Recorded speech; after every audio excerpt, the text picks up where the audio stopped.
j'aimerais que vous puissiez le comprendre, c'est sur la mort de Jésus-Christ à la croix. On avait défini pourquoi Jésus-Christ devait mourir à la croix, parce qu'il avait plusieurs manières de mourir, mais il a accepté la mort à la croix. Pourquoi? Et on avait défini, on avait plutôt expliqué la profondeur de la croix. Et après, nous avons maintenant entré dans la deuxième volume sur lequel on a vu les raisons de la mort de Jésus. D'ailleurs, nous sommes toujours en train de voir les raisons de la mort de Jésus. On a dit que les raisons de la mort de Jésus sont multiples et il y en a complexes. C'est beaucoup. Mais on a expliqué, on a étalé juste 4 raisons sur lesquelles nous allons développer. Premièrement, la rébellion. C'est à cause de la rébellion que Jésus est mort. Deuxièmement, c'est pour le salut de l'humanité. Troisièmement, c'est pour la réconciliation. Et quatrièmement, c'est pour la victoire des saints. Et nous sommes dans la première raison de la mort de Jésus-Christ, c'est sur la rébellion. Et sur la rébellion, nous avons dit qu'il y a 4 grandes sortes de rébellion. Première rébellion, on a dit, c'est quelle rébellion? C'est la rébellion du jardin d'Éden. On avait parlé longuement la semaine dernière. Et la deuxième grande rébellion, c'est la rébellion du temps de Noé. C'est ce que nous sommes en train de voir. Et après, le dimanche prochain, on va voir la rébellion de Tour de Babel. Et nous allons terminer par la rébellion de Sodome et Gomorrhe. On va faire des analyses comparatives pour essayer un peu de voir toutes sortes de rébellions et par rapport au temps sur lequel nous sommes en train de vivre. N'oublie pas que nous sommes au temps de la fin. Le temps de la fin est caractérisé par 3 choses. Par la connaissance, par l'immoralité et par la puissance. Amen. Ce sont des choses que nous sommes en train d'expérimenter. S'agissant de la rébellion du temps de Noé, sur laquelle nous allons procéder aujourd'hui, il faut le savoir, c'est une grande rébellion. Et cette rébellion a amené la destitution de la terre, la destruction de la terre. Et Jésus-Christ va nous parler sur cette rébellion. Amen. Ce n'est pas une rébellion à négliger. Venons un peu lire Matthieu chapitre 24, le verset 37 à 39. Maman a dit, va nous lire. Prenez la version en parole de vie. Matthieu chapitre 24, verset 37 à 39. Nous voyons que Jésus lui-même sur la terre, il a parlé de cette rébellion. Il a dit que tout ce qui s'est passé dans cette rébellion va devoir se passer dans notre temps avant qu'il puisse venir pour enlever l'église. Matthieu 24, le verset 37 à 39. Merci, nous écoutons la parole de Dieu. Matthieu chapitre 24, verset 37 à 39. Ok. Je lis dans le nom de Jésus. Amen. Quand le Fils de l'homme viendra, il se passera la même chose qu'au temps de Noé. En ce moment-là, avant la grande inondation, les gens mangeaient, buvaient. Ils se mariaient ou donnaient leurs filles en mariage. Puis Noé est entré dans le bateau. Les gens n'ont rien compris jusqu'au moment où la grande inondation est venue et les a tous emportés. Quand le Fils de l'homme viendra, ça sera la même chose. Quand le Fils de l'homme viendra, ce sera la même chose. Il faut retenir que la rébellion de Noé, c'est une rébellion qui est caractérisée par la corruption de la terre. Et c'est quoi la corruption? La corruption, c'est la détériation, c'est détourner quelqu'un de bonne voie, détourner quelqu'un de la conscience, détourner quelqu'un de son devoir pour l'engager à faire quelque chose qui est contre l'honneur. C'est ça en fait la corruption. Cette rébellion est caractérisée par la corruption. Il faut retenir que comme dans chaque rébellion, nous aurons à définir ces 3 concepts. À ce qui concerne la rébellion de Noé, nous avons premièrement le motif qui est la prostitution des filles, des hommes vers le Fils de Dieu. La prostitution des filles vers les anges. Ça, c'est le motif ou l'infraction de cette rébellion. Les filles s'est mis à se prostituer, à faire des unions avec les anges. On aura à définir ça profondément. Et l'objectif de de ces rébellions, c'était pour corrompre la terre. Amen. Inverser des valeurs, détériorer la terre, écrouler des bases du moral, de la moralité, de la raison, de l'essentiel, pour tourner vers la page de la bestialité. Et la conséquence de cette rébellion, c'était quoi? C'était le déluge. Il y avait la pluie qui tomba et qui détruit. Et dans ce temps, après que nous puissions expérimenter ce genre de rébellion sur la terre actuelle, il y aura une grande conséquence qui ne sera plus le déluge, mais ça sera le feu éternel. Amen. Amen. Qui va descendre. Mais après qu'il y ait le feu éternel, n'oublie pas, Dieu va détruire encore la terre.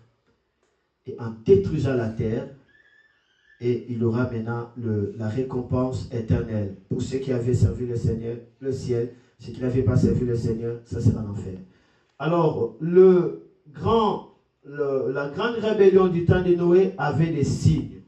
Et je trouve que c'est important que nous puissions comprendre ce genre de signes. Parce que Jésus a dit, tout ce qui arriva au temps de Noé arrivera de même au vénement des fils de l'homme. Donc tout, nous devons regarder le temps de Noé par rapport à notre temps. Si nous voyons tout ce qui arrivait du temps de Noé commence à se répéter dans notre temps, nous devons être prêts en sachant que Jésus-Christ va venir. Parce que Jésus avait dit, si vous voyez des signes qui s'est passé au temps de Noé, sachez-le bien que je suis à la porte et je vais revenir. Amen.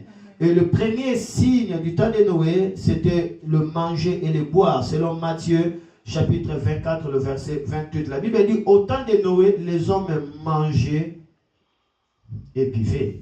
Amen. C'est ce que nous sommes en train d'expérimenter à notre temps, le manger et le boire. Lorsqu'on parle de manger et le boire, il ne s'agit pas seulement le fait de manger de la nourriture comme de l'alimentation.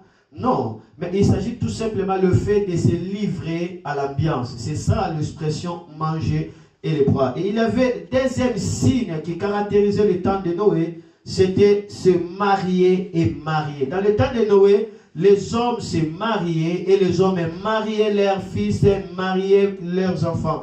C'est ce que nous sommes en train d'expérimenter à notre temps. Il y a des mariages. Vrai ou faux? Vrai ou faux? C'est là éprouvé dans Matthieu chapitre 24, le verset 28. Et le troisième signe du temps de Noé, c'était la multiplication des hommes. La Bible dit dans Genèse 6, quand les hommes furent multipliés sur la terre et que les filles leur furent nées, il y eut, alléluia, de la méchanceté et des grandes choses qui a touché le cœur de Dieu, à être infligé et à détruire la terre. Il y avait la multiplication de la population et c'est ce que nous sommes en train d'expérimenter à ce monde actuel. Nous sommes déjà environ 7 milliards de la population et dans d'autres pays, on est en train d'interdire à une femme d'avoir 3 enfants. Donc, on est en train de faire ce qu'on appelle je ne sais pas l'expression, de prévention familiale. Amen. On est en train de prévenir pour qu'il n'y ait pas assez d'enfants. Et il y a même des pilules qu'on prend, des injections pour empêcher la grossesse. Mais malgré ça, nous sommes à la surpeuplement. La terre se multiplia plus qu'au temps de Noé. Amen. Amen. Et c'est là que nous devons en prendre en conséquence. Il y avait un autre signe du temps de Noé, c'était la beauté des femmes. Selon Genèse chapitre 6, verset 2, la Bible dit les filles étaient belles. Et à cause de cette beauté, il y eut l'union entre les filles et les anges. Amen. Et c'était la corruption qui avait, alléluia, déclenché la colère de Dieu. Et dans notre temps, nous voyons aussi la beauté des femmes, vrai ou faux, mais vrai. Dans notre temps, je peux dire que la beauté que nous sommes en train d'expérimenter est plus que la beauté que les gens du temps de Noé avaient expérimenté. Ce sont des signes du temps de la fin. Aujourd'hui, il y a des maquillages, aujourd'hui, il y a des teintures, aujourd'hui, il y a des trucs qui font que des filles deviennent de plus en plus belles pour créer des chocs dans les cœurs des hommes. Et cela s'annonce des grands signes déjà du temps de la fin par rapport au ce que Jésus-Christ avait annoncé. Et il y a encore un autre signe qui s'est passé au temps de Noé. C'était quoi? C'était la méchanceté ainsi que la pensée impure. La Bible dit chaque jour, les gens pensaient que sur des mauvaises choses et les gens étaient trop méchants. Ça, c'était le signe qui s'est passé au temps de Noé. Actuellement, les gens sont méchants et actuellement, il y a la pensée impure. Beaucoup s'imaginent sur l'impureté. Si tu vas dans le Facebook, tu vas voir des choses vraiment impures qu'on est en train de le divulguer, qu'on est en train de le répandre un peu partout. Amen. Alors, les gens pensent à ce qui concerne l'immoralité. Les gens pensent à ce qui concerne la souillure. Les gens pensent à ce qui concerne la bestialité. Donc, la pensée est impure. Les gens réfléchissent sur le mal. Beaucoup, la plupart. C'était le signe qui s'est passé au temps de Noé. Actuellement, on les voit. Amen. Nous devons en prendre compte. Il y avait encore l'autre signe, c'était la corruption et la violence. Au temps de Noé, il y avait la corruption et la violence. C'est ce que nous sommes en train d'expérimenter aujourd'hui. Il y a trop de corruption et il y a trop de violence. Passons rapidement. Là, c'est dans Genèse 6, verset 11. Il y avait aussi l'homosexualité dans le temps de Noé. Il y avait l'homosexualité selon Genèse chapitre 6, le verset 12 à 13. La Bible dit les hommes avaient corrompu la voie. Amen. Amen. C'était l'homosexualité. Et il y avait aussi l'union des filles avec les anges. N'oublie pas, dans ce qui concerne l'homosexualité, actuellement, on classe l'homosexualité comme étant un facteur d'artère des relations internationales. On les classe comme artère des relations internationales. L'homosexualité, on les classe comme des artères des relations internationales, comme des OMS, comme des OIT, comme toute autre institution. Et on classe ces phénomènes comme étant un artère des relations internationales parce que ça touche la scène internationale et ça touche la diplomatie, ça touche le monde. On ne peut pas s'en passer à cela. Amen. Et c'est ce qui s'est passé au temps de Noé, mais aujourd'hui c'est trop fort. Soyez prudents. Et il y avait encore d'autres signes du temps de Noé, c'était l'union des filles avec les anges. Les filles s'initiaient avec les anges. Et c'est ce qu'on va vivre actuellement. Aujourd'hui, il y a des mariages avec des esprits. Il y a le mélange de ce qui est sacré avec de ce qui n'est pas sacré. On va en parler. Amen. D'ailleurs, c'est ici que nous allons vraiment nous apaisantir dans le dernier caractéristique, l'union des filles avec les hommes. Mariage des charnels avec le spirituel. Amen. Et c'est ce que en train de se passer actuellement. Mélanger le spirituel avec le charnel, c'est un danger terrible, danger qui va entraîner des grandes conséquences imminentes. Alléluia. Amen. Alléluia. Amen. Ma soeur, mon frère, le diable avait fait l'effort terrible de rendre inutile le dessein de Dieu en mettant à mort la sémence sainte. C'est ce qui avait fait le diable. Il a voulu rendre inutile le dessein de Dieu. Comment? Par le massacre, par la mort, par la destruction de la sémence qui était sainte. Mais lorsque le diable n'a pas pu réussir, qu'est-ce que le diable va faire? Il va maintenant chercher à corrompre cette race. Amen. Nous voyons qu'il y avait la sémence sainte sur laquelle le diable a cherché à détruire. Le diable a fait l'effort de détruire la sémence sainte. Pourquoi? Pour mettre la confusion sur la terre. Pourquoi? Pour que la terre soit détruite. Pourquoi? Pour que la terre soit corrompue. Pourquoi? Pour que le dessein de Dieu soit rendu inutile par rapport aux hommes.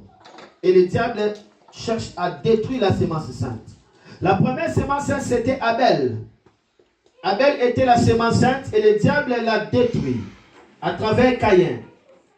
Le diable a vaincu, a détruit cette sémence en insinuant dans le cœur de Caïn la méchanceté et la haine, et Caïn a tué Abel. Mais cela n'a pas pu parce que le diable n'a pas réussi à éliminer la sémence sainte. La Bible dit plus tard dans Genèse chapitre 5, Adam va connaître encore Ève et il aura un fils du nom de Seth. Et Adam va dire, Dieu m'a donné un autre fils à la place d'Abel que Caïn a tué. Seth veut dire à la place d'eux. Donc je dis à une personne, aussi longtemps que le diable cherchera à tuer la race élue, aussi longtemps que le diable cherchera à détruire la sémence sainte, il aura toujours des sept qui s'élèvera. À la place de Dieu va remplacer ce que le diable a détruit. Dieu va combler ce que le diable avait vidé. Dieu va combler les années que les sauterelles ont dévoré. Sept viendra toujours, alléluia, remplacer ce qui a été perdu par la méchanceté de l'ennemi. Il avait la deuxième race, c'était Seth, et Seth va donner naissance à Jéred. Il aura beaucoup de naissances, mais j'ai parlé des naissances typologiques, des naissances, des naissances qui ont joué un rôle très grand. Seth va donner naissance à Jéred, Jéred va donner naissance à Enoch. Et à partir d'Enoch, on commence à invoquer Dieu, on commence à marcher avec Dieu. Dieu maintenant devient présent sur la terre à partir d'Enoch. Enoch sera enlevé, mais avant d'être enlevé, Enoch va donner naissance à Methuselah, et dans d'autres versions, on parle de Methusalem. Et Methusalem va donner naissance à Lémec. Lémec va donner naissance à Noé. Methusalem marche avec Dieu, Lémec marche avec Dieu, et Noé se consacre complètement. Amen. Et Noé va annoncer le repos, parce que Noé veut dire consolation et repos. Lorsque, alléluia, Lémec a enfanté Noé, il a dit, Dieu nous a donné ses fils Noé, et c'est par lui que nous serons consolés de cette terre mauvaise que Dieu a maudite. Nous serons consolés des épines. Et Noé c'est l'image de la consolation.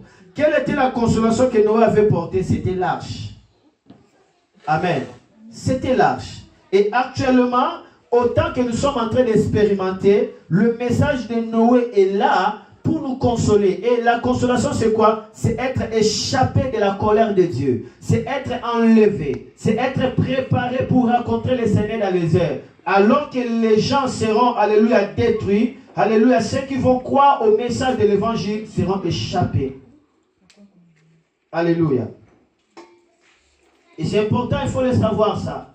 Et le diable va échouer par rapport à sa ruse, par rapport à sa mission de détruire la sémence sainte. Lorsqu'il va échouer, qu'est-ce que le diable va faire? Le diable va chercher maintenant à ce qu'il y ait la corruption de la terre. Et par la corruption, le diable va faire tout pour qu'il y ait de mélange de ce qui est spirituel avec le charnel. Et c'est ici que la scène a commencé et dont la terre sera détruite. La Bible dit, les filles des hommes se sont mis en union avec les anges. Donc pour gâter le témoignage de Christ sur la terre, l'ennemi fait tout qu'il y ait toujours des mélanges des choses de Dieu avec les choses des hommes. Le mélange du sacré avec ce qui n'est pas sacré. C'est une forme spéciale du mal et c'est un puissant moyen entre les mains de l'ennemi pour combattre et créer la confusion. Le diable pour arriver à créer la confusion, le diable pour arriver à combattre les témoignages, il vient avec le mélange. Il vient dans la ruse de corrompre en mettant du mélange. Et dès qu'il y a de mélange de ce qui est spirituel et charnel, de ce qui est sacré et non sacré, alors là,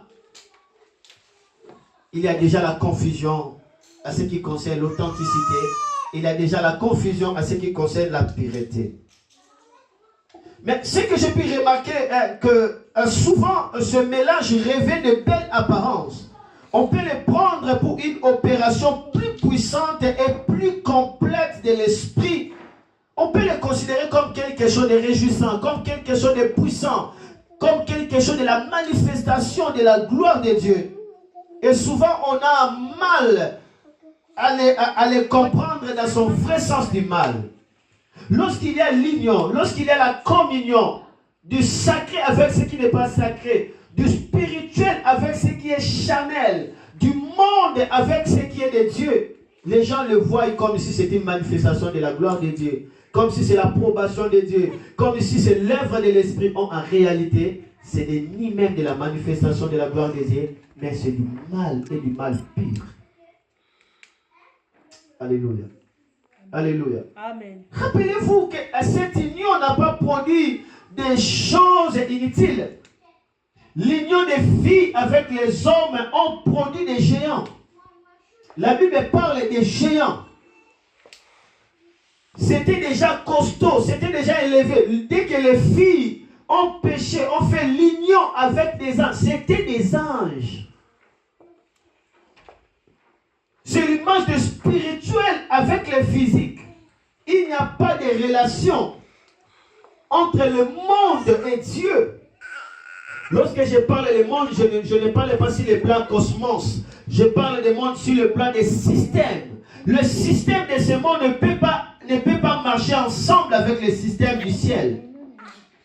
La Bible dit, vous êtes dans le monde, vous êtes dans le monde, mais vous êtes dans le monde, mais vous ne sommes pas de ce monde. Alléluia. Et cette union va donner des géants. Et non seulement des géants. Et la Bible dit, dans cette union, il y avait aussi des savants, des génies. On sortit de cette union. La Bible dit, les gens étaient célèbres à cette époque-là, à travers cette union. Et la Bible dit, il y avait des rénoms, il y avait la renommée par cette race. Alors que les gens voyaient ça, oh, des gens célèbres, des gens renommés, des gens intelligents, des vaillants guerriers, des hommes forts. Les gens ont célébré en oubliant que cette union devait engendrer la colère de Dieu à la suite. Les gens ont oublié que cette union, ce n'était pas l'union de Dieu. Ce mélange de ce qui est spirituel avec le charnel devait toujours engendrer quelque chose qui sera la colère de Dieu.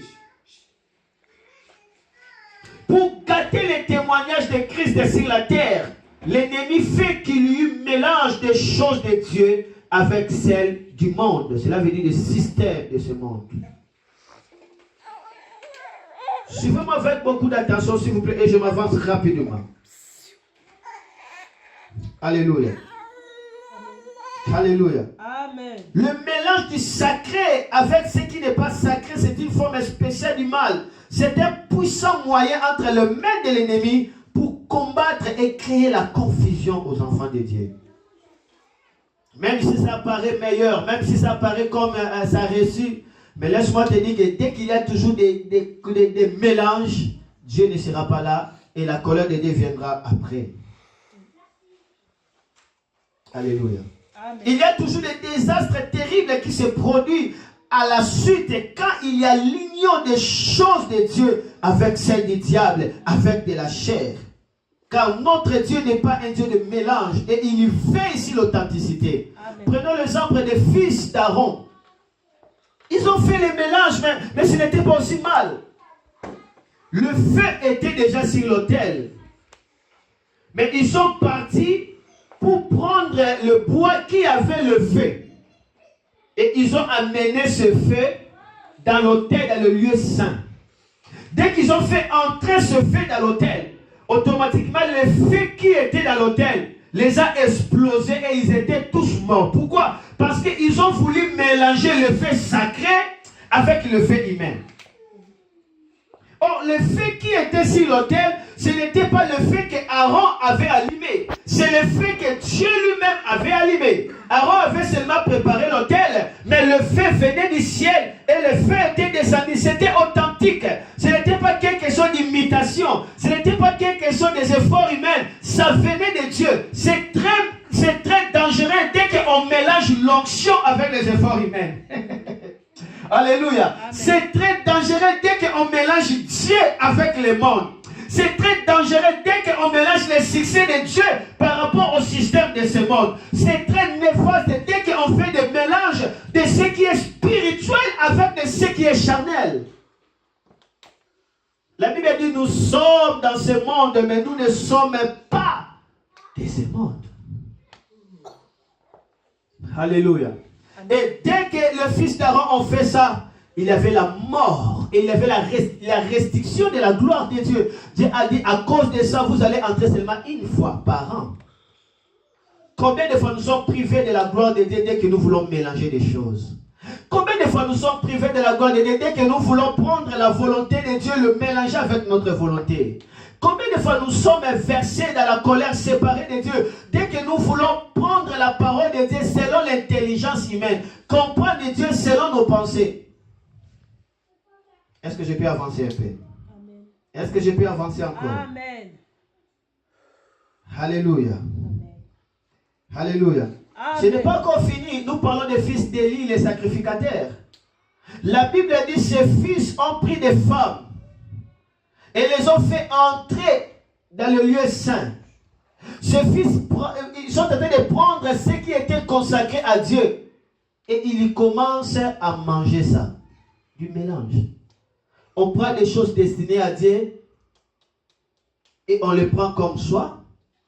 Et on prend des choses à soi et on les met au compte de Dieu.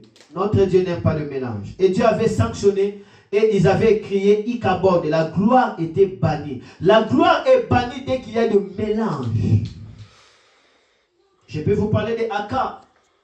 Israël a gagné et Aka, qu'est-ce qu'Aka a fait? Il a pris des lingots d'or et des manteaux de l'étranger, des choses qui étaient vouées à l'interdiction. Il les a amenés en Israël et Israël a été châtié. Israël n'a pas été sorti vainqueur à cause du mélange. Combien de fois nous sommes en train de prendre les styles du monde pour les mettre ici, là, alléluia, dans l'église? Combien de fois il y a toujours des copistes, il y a toujours des mélanges. On prend des choses du monde, on s'inspire du monde, on s'inspire des choses charnelles pour les mettre dans l'église. À ce temps de la fin, Dieu veille ici l'authenticité. À l'état de la fin, Dieu veille sur l'originalité. À ce temps de la fin, Dieu veille sur tout ce qui est sacré, ça doit être séparé. On ne doit pas le mélanger. Alléluia. Amen. Retiens avec moi que le principe de Dieu, c'est la séparation d'avec le mal. La maman Nadine va nous lire 2 Corinthiens chapitre 6, versets 14 à 17. Le principe de Dieu consiste à se séparer de tout ce qui est du mal. Le principe de Dieu consiste à la séparation. Dieu n'est pas un Dieu de mélange, on ne peut pas mélanger. 2 Corinthiens chapitre 6, le verset 14 à 17. Suivez-moi avec beaucoup d'attention. Suivez ces lectures. 2 Corinthiens chapitre 6, verset 14 à 17. Je suis dans la version parole de vie. Ok. N'allez pas avec ceux qui ne croient pas en Dieu. Vous ne pouvez pas vivre ensemble. Okay. Ce qui est juste et ce qui est contraire à Dieu, et c'est que cela va ensemble. Je reprends. N'allez pas avec ceux qui ne croient pas en Dieu. Vous ne pouvez pas vivre ensemble. Ce qui est juste et ce qui est contraire à Dieu, est-ce que cela va ensemble? Est-ce que la lumière va avec la nuit? Est-ce que le Christ peut être d'accord avec Satan? Est-ce qu'un croyant peut aller vers celui qui ne croit pas en Dieu? Qu'est-ce qu'il y a de commun entre la maison de Dieu et le faux Dieu? Nous sommes la maison du Dieu vivant. Dieu l'a dit, je veux habiter et vivre au milieu d'eux. Je serai leur Dieu et ils seront mon peuple. C'est pourquoi le Seigneur Dieu dit, quittez ces gens-là. Quittez ces gens-là. Et allez loin d'eux. Allez loin d'eux. Ne touchez pas à ce qui est impur. Ne touchez pas à ce qui est impur. Et moi, je vous accueillerai. Et moi, je vous accueillerai. Si tu veux que Dieu t'accueille, sépare-toi du mal. Si tu veux que Dieu t'accueille, ne mélange pas des choses.